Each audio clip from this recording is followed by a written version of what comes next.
Una cerveza y vamos a charlar un ratillo. Una cerveza por fin. Gracias. Pues nada, vamos aquí a mesa. Vale. Chao. Unai, estoy un poco preocupada, y yo sé que tú sabes mucho de esto, porque, bueno, por un tema que no nos afecta a prácticamente nadie y nada, es así como muy baladí. El tema de las pensiones. O sea, ¿realmente crees que vamos a llegar a cobrar pensiones todo el mundo, desde ahora hasta los dos picos de estrés que va a haber presupuestario por el tema del baby boom, en el 20 y en el 40? ¿Vamos a cobrar las pensiones? ¿Es viable? Incluso gente tan joven como nosotros va a cobrar pensiones si hay voluntad política de que se cobren pensiones. Sí. En España las pensiones son perfectamente viables y se destina en torno al 15% del PIB a pagar pensiones en los años que nuestras generaciones, las generaciones del baby boom, se jubilen. Y no hay nada más, no hay un mensaje que haya que contrarrestar de una forma más fuerte que el que dice que hay alguna maldición económica o hay algún problema demográfico que no se puede arreglar. No es cierto. Todo depende de cuánta parte de la renta que generemos en el país se dedica cada año a pagar pensiones. Sí, pero en los presupuestos generales del Estado, si se aprueban, se van a aprobar con un 38% del gasto público. Eso significa que se hace un recorte en todos los sentidos, y se ha aprobado una serie de subidas de las pensiones como muy sesgadas, un 3% para unos, un 2% al otro. ¿No es una forma también, primero, de reducir, al bajar los impuestos y al recortar el gasto público en los presupuestos, de reducir las posibilidades de que se pueda destinar ese dinero a pensiones, y por otro lado de que se dinamite también la unidad de los pensionistas, porque a unos se les sube, a otros no? ¿Quieren dinamitar eso? ¿Quieren que dejemos de salir a la calle? Es que en el año 2013 se tomó una medida, una reforma de pensiones que hace que las pensiones ahora mismo se estén revalorizando solo en el 0,25 cuando el país crece en torno al 3%, ¿no?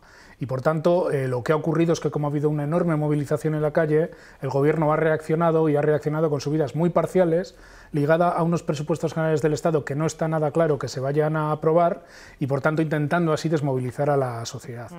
Pero yo creo que la cuestión es no ver solo la foto de las pensiones pensando en este año, sino pensando en las próximas 3 o 4 décadas.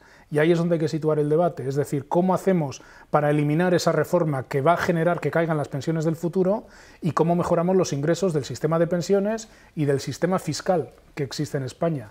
Porque, como bien dices, hay 6 puntos menos de recaudación fiscal en España respecto a la que existe en la zona euro. Por eso digo que no hay ninguna maldición económica que diga que esto no es viable. Esto es perfectamente viable si hay voluntad política y correlación de fuerzas para que sea posible y para que sea viable. En este momento esto toca hacerlo desde la calle y desde propuestas alternativas a las políticas que ahora mismo se están impulsando, ¿no? Sí, porque si no vamos a tener que estar recordando todos los años cuáles son nuestros derechos. Subida de impuestos, por lo tanto. Impuestos, hombre, si las rentas del trabajo ya han pagado suficiente, se tendrán que subir a las rentas del capital. Con dejar de perdonar impuestos, con hacer que no existan tantas formas de dejar de pagar, aunque sea legal. Las empresas, sobre todo, tienen 1000 formas de evitar el pago de impuestos dentro de la legalidad. Todo eso se puede tocar, como digo, para que la recaudación suba en España perfectamente 30, 40, 50.000 millones en las próximas 2 décadas, que sería ponernos en la media europea. Esto no es ninguna barbaridad, ¿no? El déficit de la Seguridad Social, un año tan complicado como el anterior, ha sido de 18.000 millones de euros. Es un déficit importante, pero que si se mejoran los ingresos se puede compensar, ¿no? Y en el futuro, sobre todo, hay que generar empleo de calidad y un sistema fiscal mucho más equitativo. Vale, hasta que se genere ese empleo de calidad, hasta que se pueda cambiar el modelo productivo y se puedan subir los salarios, esto no es inmediato, esto no es cortoplacista. Hay un artículo, el 109 de la refundada Ley de la Seguridad Social, que dice que en momentos de estrés presupuestario se tienen que crear impuestos nuevos. Por ejemplo, a la banca. Hay algunos partidos que dicen a la banca. ¿Esta sería una solución cortoplacista inmediata para poder resolver el tema de las pensiones? Yo creo que vale la pena estudiarlo, pero no creo que sea solo con un impuesto a un sector concreto. Es que las empresas en España están ganando ya hoy 36.000 millones de euros más que antes de la crisis. Y por tanto creo que es el impuesto de sociedades en general, que paga mucho menos que las nóminas de los trabajadores españoles, lo que habría, por ejemplo, que tocar. La elusión fiscal que hacía referencia antes, o las rentas más altas del IRPF. Es perfectamente posible, y se avanzaría mucho si no se perdonaran impuestos, por ejemplo, a través de tarifas planas que hacen que disminuya la cotización de la recaudación de la Seguridad Social. Por tanto, no son medidas estrambóticas ni revolucionarias, es exactamente de equidad. Claro. Si todas las empresas y todos los agentes económicos en España pagaran la media que pagan las nóminas de España, no había déficit no había el déficit fiscal que existe en este país. El factor de sostenibilidad entra el año que viene, 2019. Eso, básicamente, para entendernos, significa que a mayor esperanza de vida, menos pensión vas a cobrar, o sea, menos poder adquisitivo, se va perdiendo progresivamente. ¿Qué hacemos con esto? Mira, ahora mismo nos gastamos unos 11 de cada 100 euros en pensiones en España. En los años donde nos jubilemos las generaciones guays del baby boom, se va a necesitar en torno a un 15% del PIB. Ese incremento de gasto, esos 3 puntos y pico, 4, no quieren que incremente el gasto. Y por tanto, ¿qué es lo que hacen? Esa diferencia, disminuir las pensiones del futuro. Y se inventa el factor de sostenibilidad tal como está expresado, que dice cuanto más sea la esperanza de vida de la gente, durante más años tiene que repartirse la pensión, por tanto mensualmente le toca menos. Bueno, este esquema no vale.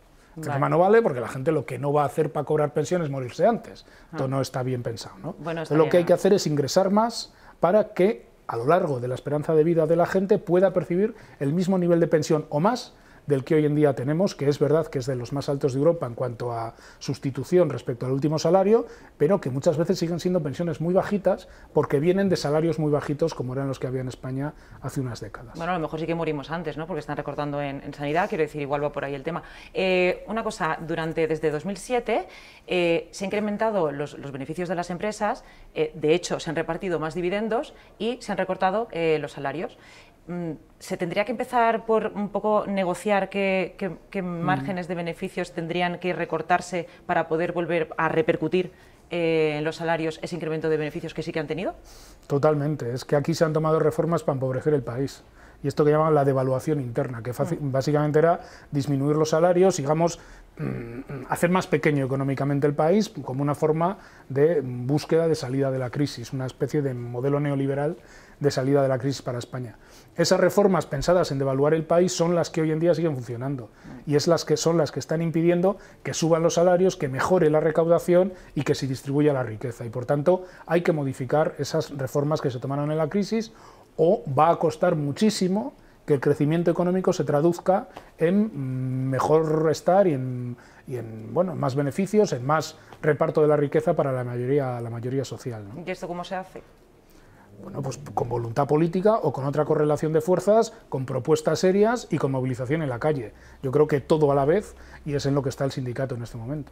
Bueno, pues tengo esperanza, o sea que voy a cobrar la pensión, ¿no? Lo que pasa que, como digo, depende de lo que ocurra, no está escrito. Depende de los actores pasar. Políticos y no está escrito. De lo que pongamos en la urna, ¿no? Es una página que hay que escribir, o la urna vota la gente, o los que estén puestos por la urna, llevarles a que garanticen un sistema de pensiones por la vía de la propuesta y de la movilización hasta donde haga falta, ¿no?